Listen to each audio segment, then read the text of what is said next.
今天我们要分享的主题是森林里的小屋与看不见的爱。它被藐视，被人厌弃，多受痛苦，常经忧患。它被藐视，好像被人掩面不看的一样，我们也不尊重它。以赛亚书53章3节。在茂密的森林深处，住着一位名叫乔治·蔡斯 George Chase 的老先生。他的小屋很简陋，没有自来水，也没有现代的卫浴设备。乔治每天忙着打理森林，汗水湿透了他的旧衣服。当乔治走进小镇时，人们总是远远地避开他。小男孩亚瑟 Arthur 会捏住鼻子说：“好臭的味道哦。”大人们也因为乔治杂乱的胡须和破旧的鞋子，认为他是一个古怪又不可靠的人。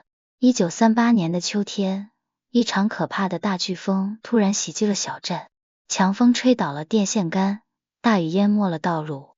亚瑟和一些镇民在风雨中迷失了方向，恐惧笼罩着每一个人。就在最危险的时候，森林小屋透出了微弱的灯光。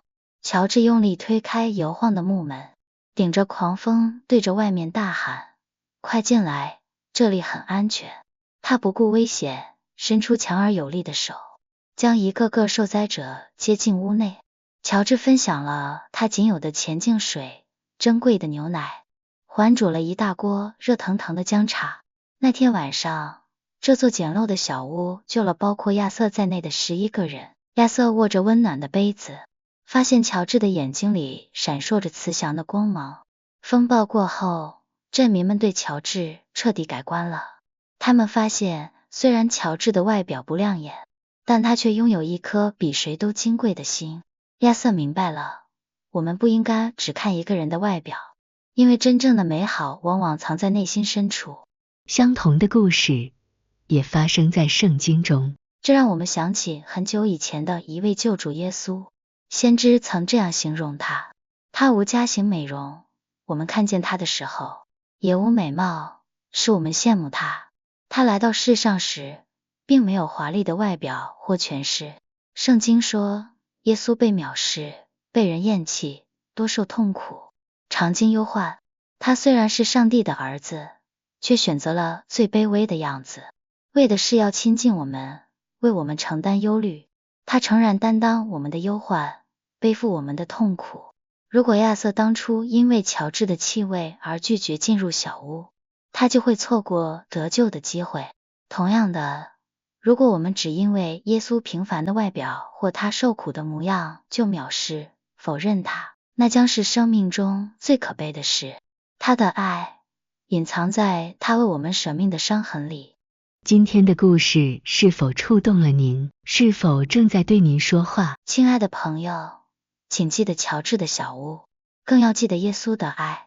不要让外表遮蔽了你的眼睛，试着用心去感受，在那看似平凡的背后，正有着一份无条件接纳你，愿意为你付出一切的伟大心灵。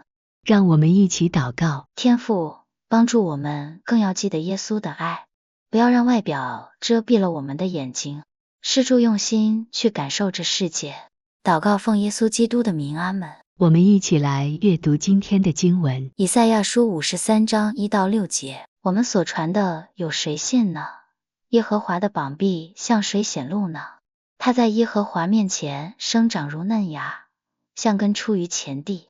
他无家型美容，我们看见他的时候也无美貌，使我们羡慕他。他被藐视，被人厌弃，多受痛苦，常经忧患。他被藐视，好像被人掩面不看的一样，我们也不尊重他。他诚然担当我们的忧患，背负我们的痛苦，我们却以为他受责罚，被神击打苦待了。哪知他为我们的过犯受害，为我们的罪孽压伤。因他受的刑罚，我们得平安；因他受的鞭伤，我们得医治。我们都如羊走迷，个人偏行己路。耶和华使我们众人的罪孽都归在他身上。